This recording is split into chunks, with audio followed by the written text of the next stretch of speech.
মানে কি কইতাম ভাই, মিক্সার গাড়ি যারা চালান তারাই বইলা যাইবেন যে কখনো মিক্সার গাড়ি দিয়া মাল খালি কইরা এরকম পাথরের টিপ মারছেন কিনা মিক্সার গাড়ি দিয়া। আমার জানা মতে এমন কোনো মানুষ নাই যে মিক্সার গাড়ি দিয়ে পাথরের টিপ মারছে। আর যদি কেউ মাইরা থাকেন অবশ্যই কমেন্ট করবেন। সম্ভবত আমার মতন বেলকা কোম্পানি যেগুলা, এগুলা মনে হয় এই কাজগুলো করবে। আর বেলকা না বলতেই চলে, এগুলা মনে করেন মুদির গো চাইনা মাথা, বুঝেন না?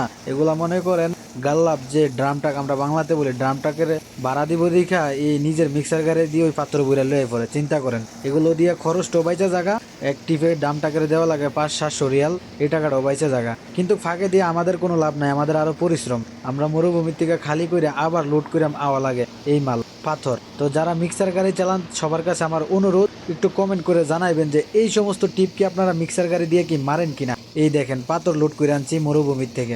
আমি সৌদি আরব মিক্সার গাড়ি চালাই, ঠিক আছে? যে যেই দেশে চালান না কেন একটু কমেন্ট করে জানাবেন যে মিক্সার গাড়ি দিয়ে পাথরের টিপ কখনো মারছেন কিনা। আমাদের কোম্পানি মাসরি মুদির তো সাদার পুতের মাথাটা হয়েছে চায়না।